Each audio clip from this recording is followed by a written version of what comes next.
Hello students, today I am going to tell you about moral development. Moral development is the process through which children develop proper attitude and behaviors towards other people and society based on social and cultural norms, rules and laws. Moral development is a concern for every parent. Teaching a child to distinguish right from wrong and to behave accordingly is a goal of parenting.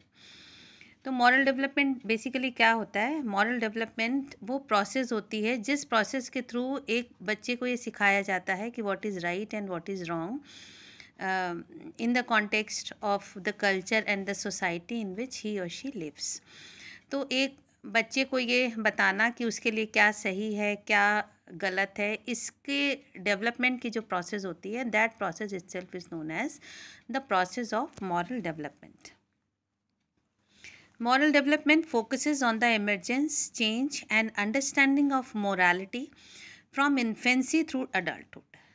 Morality develops across a lifetime and it is influenced by an individual's experiences and their behavior when faced with moral issues through different periods, physical and cognitive development. Morality start होती है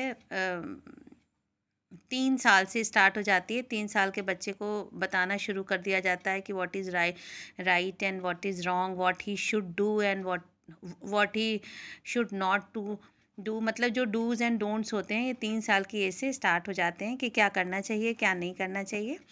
और ये adulthood तक ये process चलती है.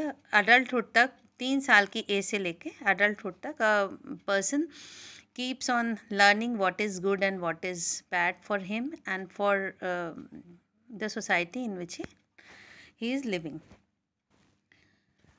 Now, examples of moral development could be: moral decisions are based on either being good by following the rules or being bad by breaking them.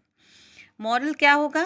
जो rules बनाए गए हैं, अगर उन रूल्स को हम फॉलो करते हैं तो वो मॉरल है, गुड है, और अगर उन रूल्स को हम ओबे नहीं करते हैं, ब्रेक करते हैं, तो वो बैड है या इमॉरल है. For example, a child may think I don't want to get scolded so I am not going to hit my brother. तो भाई को मारना या उसको स्कोल्ड करना गलत बात होती है. तो अगर मैं अपने भाई को मारूंगा तो मेरे पेरेंट्स मुझे मारेंगे या स्कोल्ड करेंगे. तो इससे बचने के लिए मैं अपने भाई के ऊपर हाथ नहीं उठाऊंगा या उसको स्कोल्ड नहीं करूंगा. तो ये मॉरलिटी है. Stage 2 is about self reward. पहले में होता है कि मतलब what is good and what is bad, और जो फर्स्ट लेवल की सेकंड स्टेज होती है दैट इज़ सेल्फ रिवॉर्ड. ये मतलब जब ये काम हम करते हैं तो that is self rewarding for the person himself. Moral decisions in this stage are based on getting a reward that is personally meaningful. मतलब वो काम हम इसलिए करते हैं कि because that action, that particular kind of behaviour is personally important for that individual, or in other words we can say that behavior is personally meaningful or personally very significant for that person who is doing that. Moral development is an important part of the socialization process. Socialization process क्या होती है? Socialization is the process in which individual knows about the rules, regulations and what is good and what is bad for him and for the society in which he or she is living. तो socialisation process के through जो parents होते हैं या जो भी पालन पोषण कर रहे होते हैं बच्चे का, वो बच्चे की पर्सनालिटी में उन वैल्यूज़ को इनकलकेट करते हैं, the values which are granted by the society. मतलब जो हमारी नॉर्मेटिव वैल्यूज़ होती हैं. नॉर्मेटिव क्या होती हैं? Which the values which are accepted by the society, उनको हम नॉर्मेटिव कहते हैं. तो socialization is the process through which a person inculcates the rules and norms prevailing in the society in which he or she is living. The term refers to the way people learn what society considered to be good and bad, which is important for a smoothly functioning society. Moral development prevents people from acting on unchecked urges, instead considering what is right for society and good for others. तो ये जो socialisation की process है ना, जिसमें हम learn करते हैं, तो इस प्रोसेस की वजह से सोसाइटी की स्मूथ फंक्शनिंग होती है. जैसे अगर मान लीजिए हम जिस कल्चर में रहते हैं उस कल्चर में है कि चोरी करना गंदी बात होती है, और अगर जो चोरी करेगा उसको लीगल पनिशमेंट भी होगा, प्लस हमारे जो सोसाइटी के मेंबर्स भी हैं अगर वो जान जाएंगे तो वो आपको अच्छी नज़र से नहीं देखेंगे. तो ये हमारी सोशलाइजेशन के प्रोसेस के थ्रू इस वैल्यू को हमारी पर्सनालिटी में इनकलकेट किया जाता है कि cheating is a bad habit, या जो चोरी करने की आदत होती है वो गलत बात होती है. तो ये जो एक सोसाइटी की परंपरा है, अगर इसको हम अपनी पर्सनालिटी में इनकलकेट कर देते हैं तो ये सोसाइटी की स्मूथ फंक्शनिंग के लिए अच्छी चीज़ होती है. क्योंकि अगर मान लीजिए ये नहीं होगा कि सोसाइटल नॉर्म्स हमें ये नहीं बताते हैं कि चोरी करना गलत बात होती है, तो हमारे ऊपर कोई सोशल प्रेशर नहीं होगा, कोई लीगल प्रेशर नहीं होगा, हमारा जब मन होगा हम चोरी कर लेंगे. तो that will inhibit in the proper functioning of the society. Now, there are different types of theories of moral development. Piaget described a two-stage process of moral development, while Kohlberg extended Piaget's theory, proposing that moral development is a continual process that occurs throughout the lifespan. His theory outlines 6 stages of moral development within 3 different levels. Basically जो moral development की theory है उसमें basically जो सबसे important theory है that is the theory of Kohlberg, Lawrence Kohlberg. जैसे अगर हम कॉग्निटिव थ्योरी की बात करें तो सबसे इम्पॉर्टेंट एंड सबसे जो प्रिवलेंट थ्योरी है वो पियाजे की कॉग्निटिव थ्योरी कही जाती है. इसी टाइप से अगर हम मॉरल डेवलपमेंट की बात बोलते हैं तो सबसे इम्पॉर्टेंट जो थ्योरी है which covers each and every aspect of moral development, that is the theory of Lawrence Kohlberg. Lawrence Kohlberg ने जो मॉरल डेवलपमेंट की थ्योरी बताई है उसमें जो सबसे इम्पॉर्टेंट चीज़ है वो हाइंस डेलिमा है. तो अगर जब हम मॉरल डेवलपमेंट की बात कहते हैं तो हाइंस डेलिमा एक ऐसा कॉन्सेप्ट है ना जिसको डिस्कस किए बगैर हम आगे नहीं बढ़ सकते. मतलब दिस इज़ द बैकग्राउंड और the base of the moral development, और इसे कोलबर्ग ने बताया था. The Heinz dilemma is a frequently used example in many ethics and morality classes. One well-known version of the dilemma used in Lawrence Kohlberg's stage of moral development is stated as follows. A woman was on her deathbed. There was one drug that the doctors thought might save her. It was a form of radium that a druggist in the same town had recently discovered. The drug was expensive to make, but the druggist was charging 10 times what the drug cost him to produce. He paid $200 for the radium and charged $2,000 for a small dose of the drug.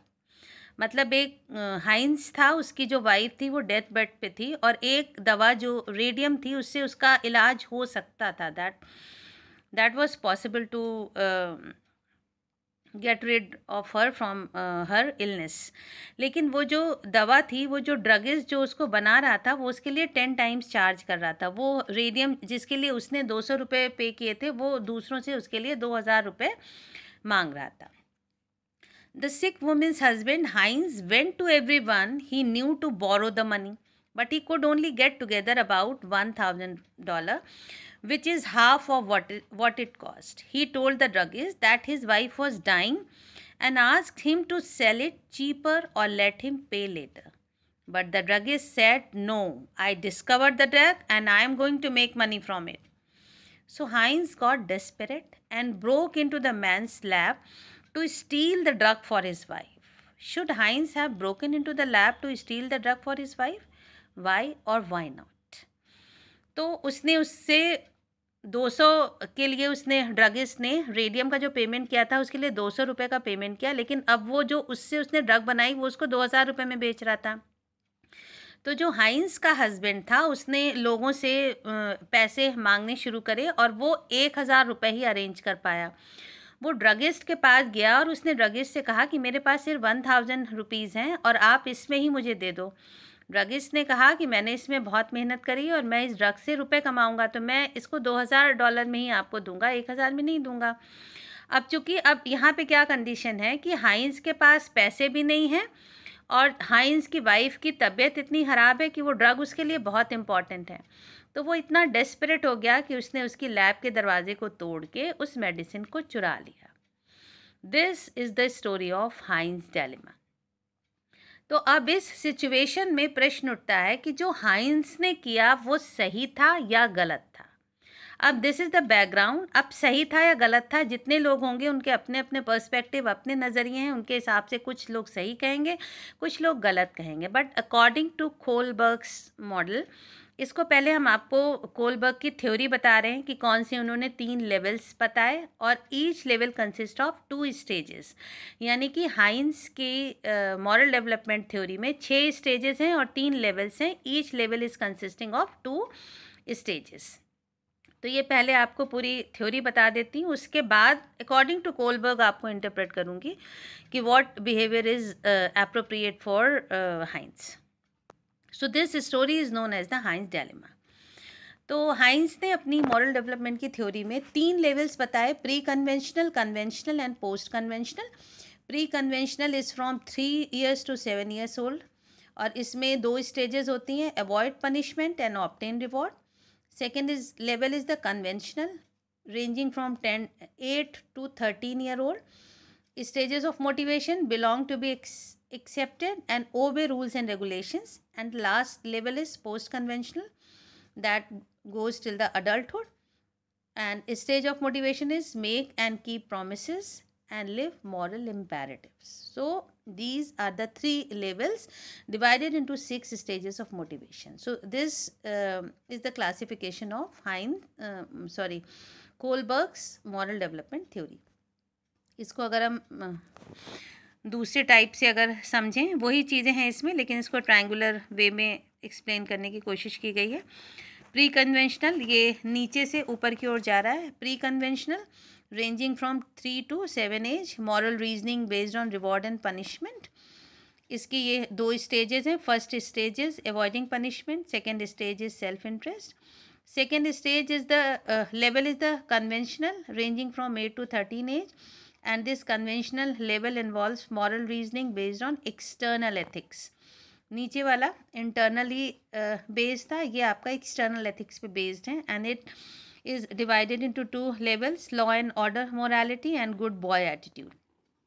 And the third level is post conventional, that extend till adulthood, based on moral reasoning based on personal ethics, internal, external and personal ethics.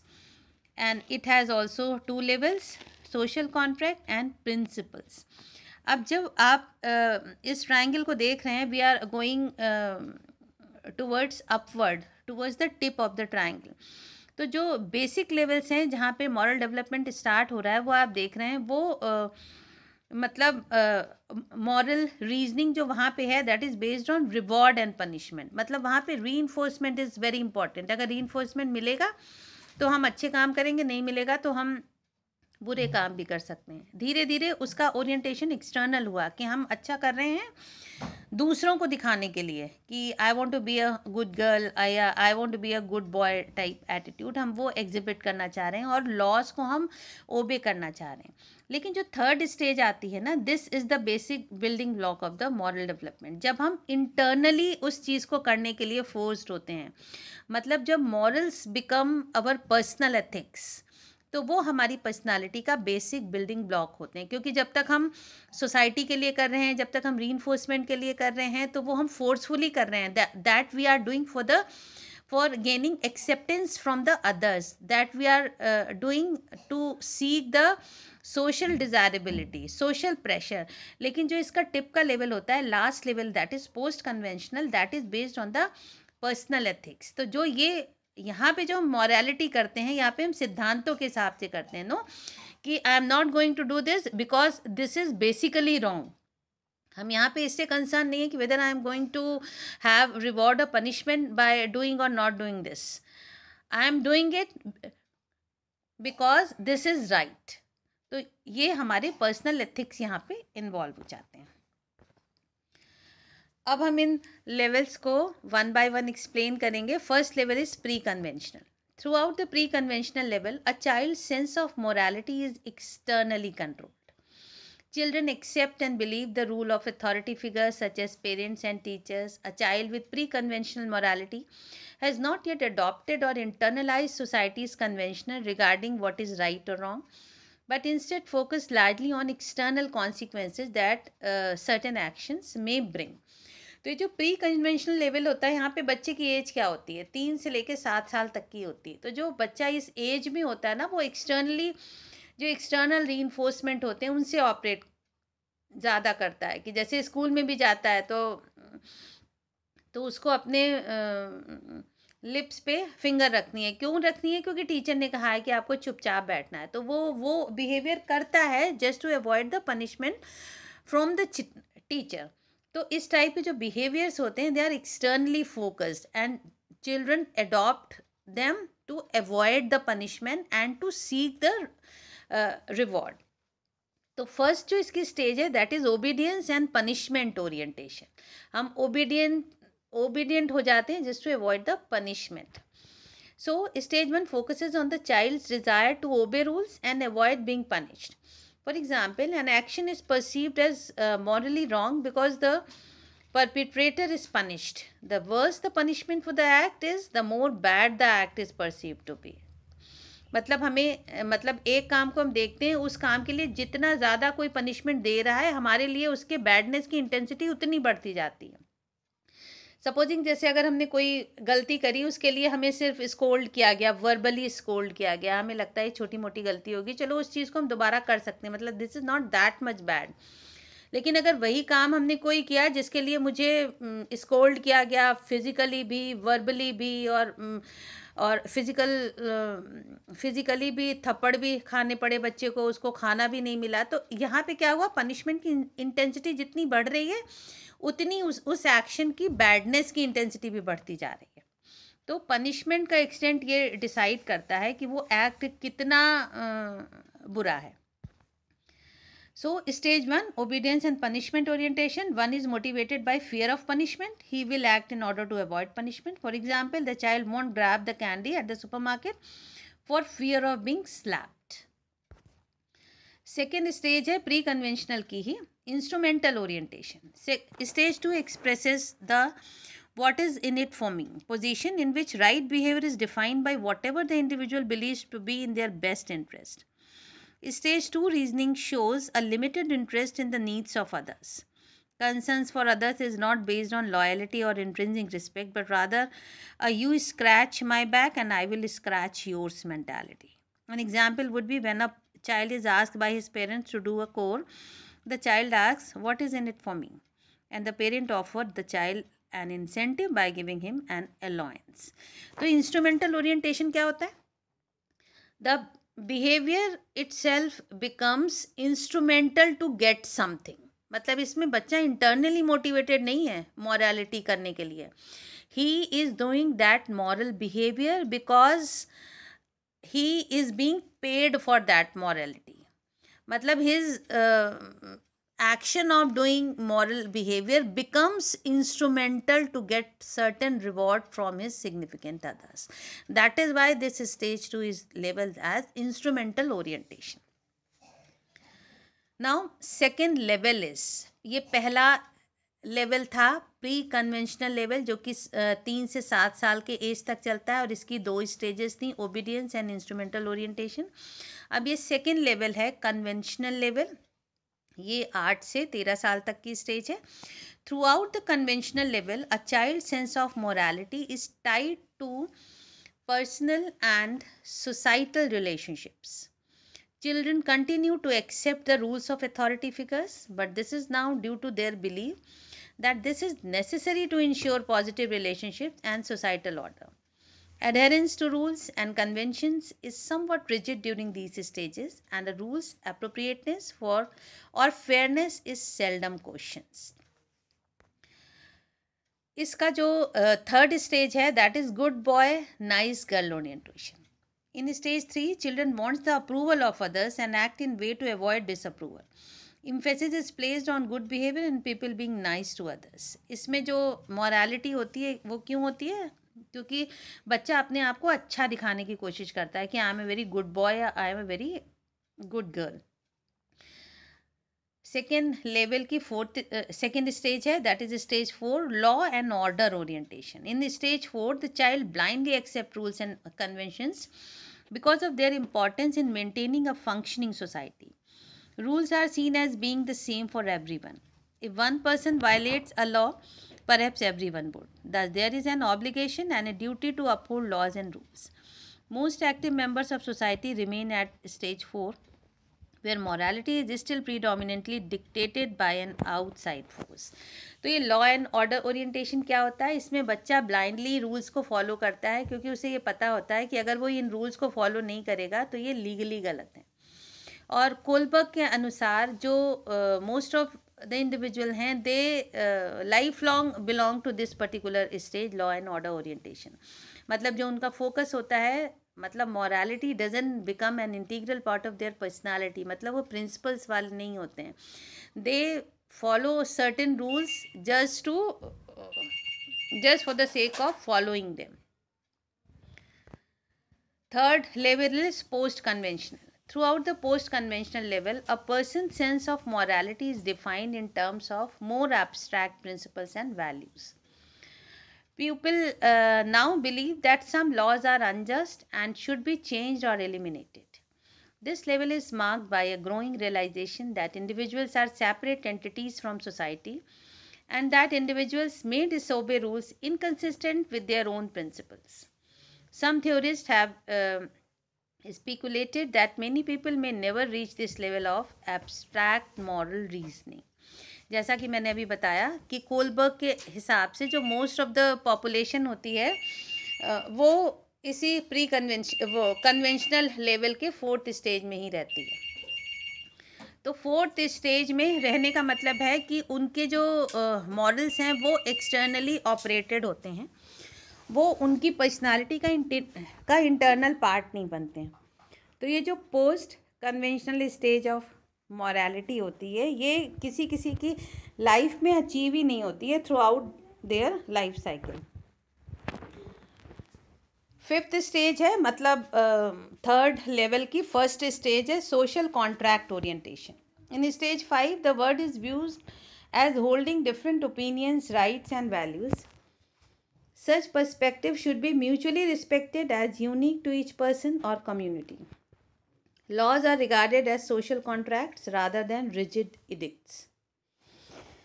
And the stage 6 is the universal ethical principle orientation. In stage 6, moral reasoning is based on abstract reasoning using universal ethical principles. Laws are valid only insofar as they are grounded in justice, and a commitment to justice carries with its own obligation to disobey unjust laws. People choose the ethical principles they want to follow, and if they violate these principles, they feel guilty.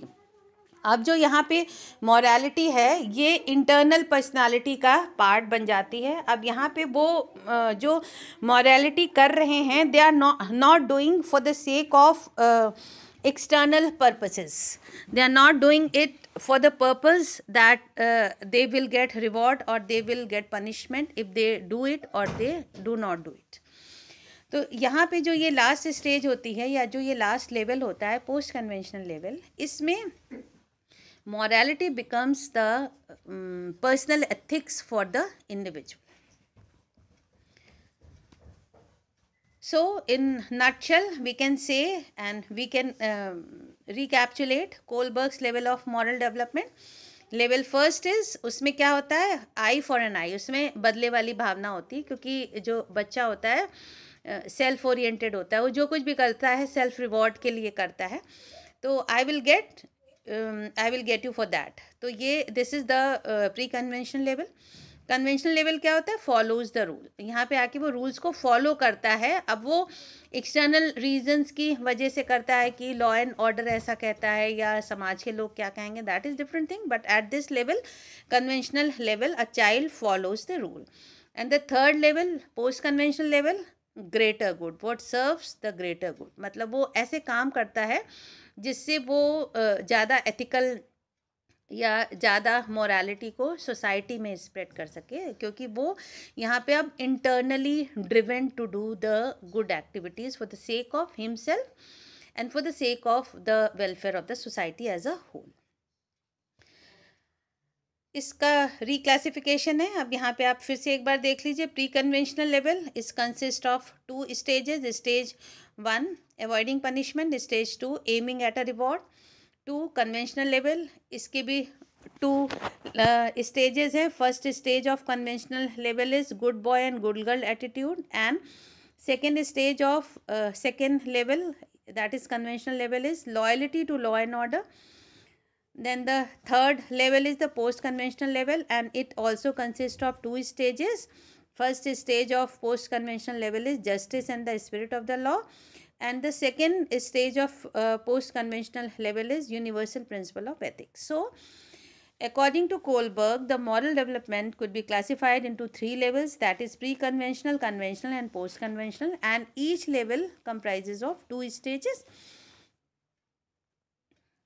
अब हम हाइंस dilemma की बात कर रहे थे, ठीक है. अब इसमें डिफरेंट ये स्टेजेस हैं कि कब और क्या होना चाहिए.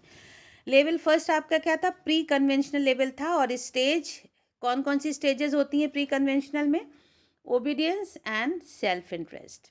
अब यहाँ पे 2 कंडीशंस हैं आपकी. Heinz should steal the drug, Heinz को ड्रग चुरानी चाहिए क्योंकि उसके कारण है. Heinz should not steal the drug because. अब यहाँ पे इन दोनों के ही एक्सप्लेनेशन दिए हैं. प्री कन्वेंशनल लेवल में जब उसकी फर्स्ट स्टेज चल रही होती है तो Heinz should steal the drug because it is only worth ₹200 and not how much the drug is wanted for it. Heinz had even offered to pay it and was not stealing anything else. He will consequently be put in prison, which will mean he is a bad person.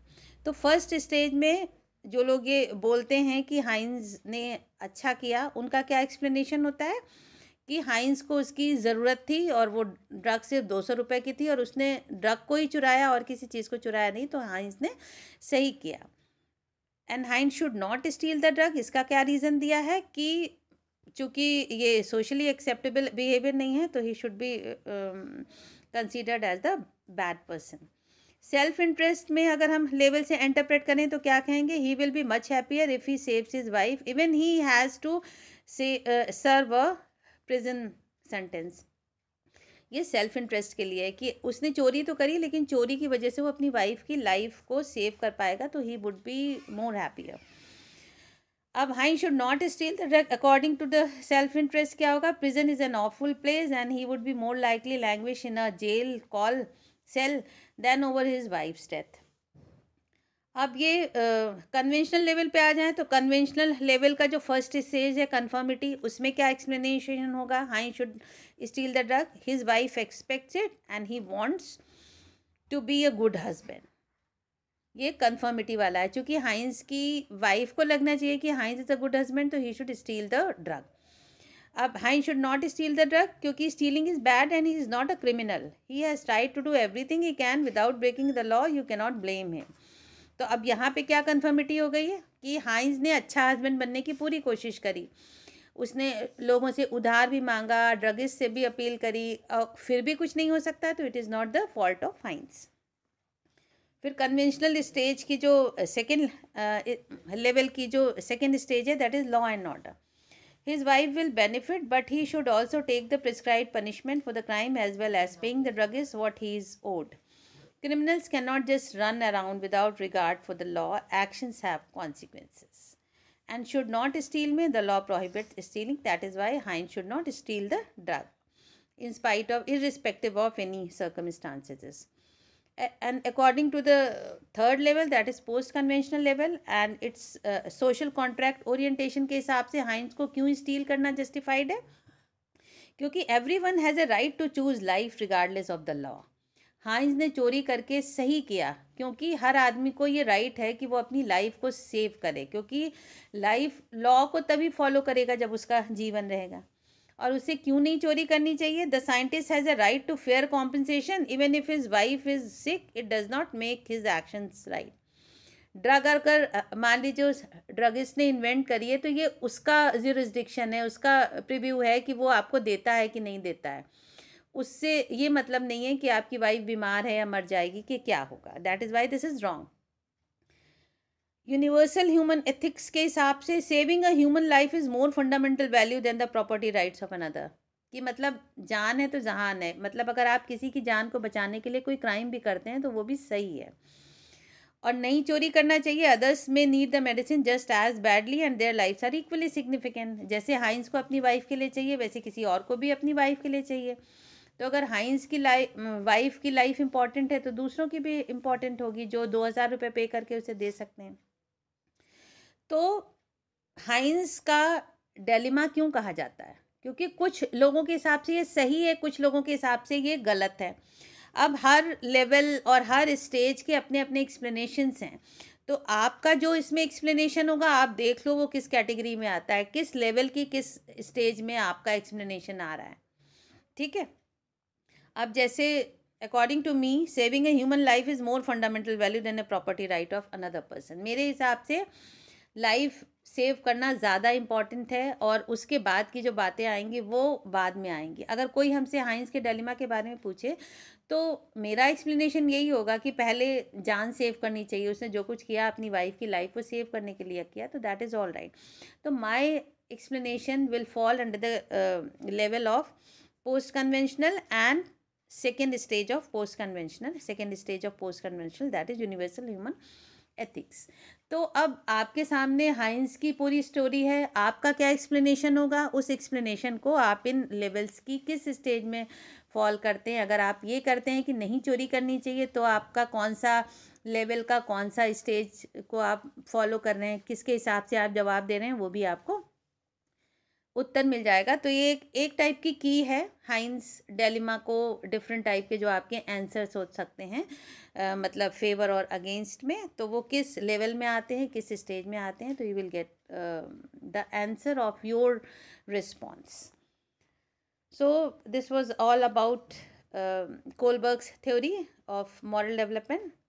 But Kohlberg's theory is criticized on the grounds that people frequently demonstrate significant inconsistency in their moral judgment। जैसा कि अभी बताया ना कि moral judgment में inconsistencies होती हैं। Situations decide करती हैं कि मतलब किसी सिचुएशन में वही बिहेवियर हम नहीं करते हैं, किसी सिचुएशन में वही बिहेवियर हम कर देते हैं।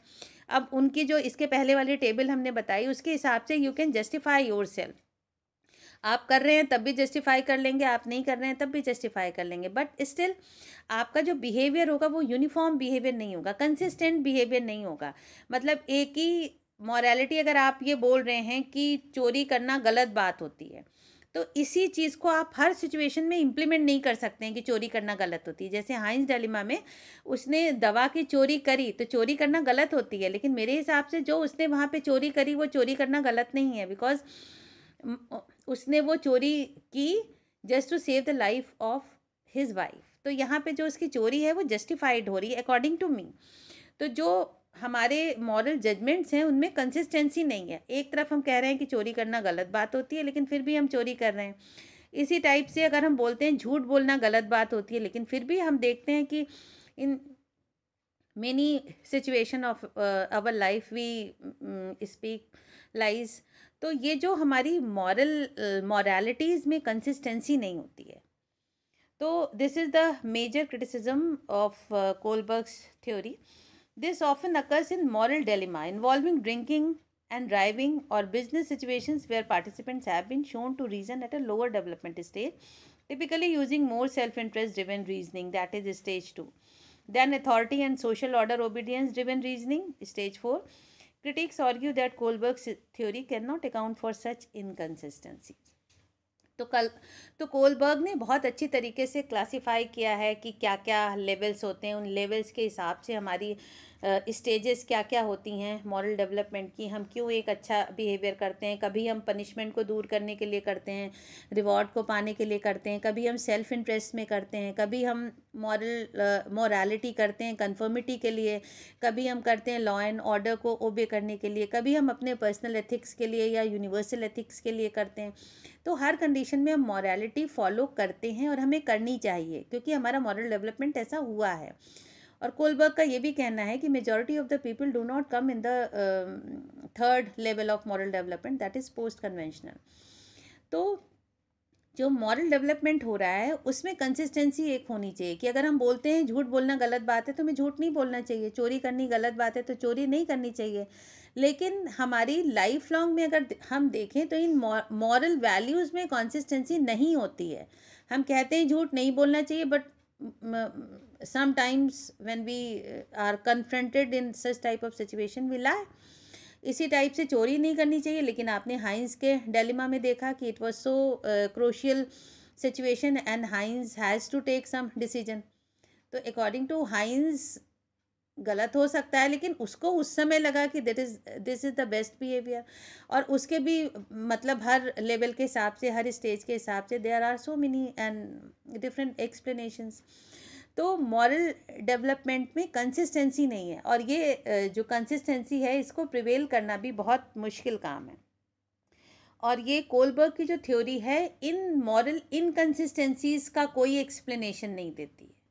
तो in spite of having such a good theory of moral development, and according to Kohlberg, moral development continues throughout the life cycle, in spite of having all the good things about this, his theory is criticized basically on this point that moral development and morality has not consistency throughout the life. We are inconsistent in our moral values depending upon our personal, our social, our official, our personal problems.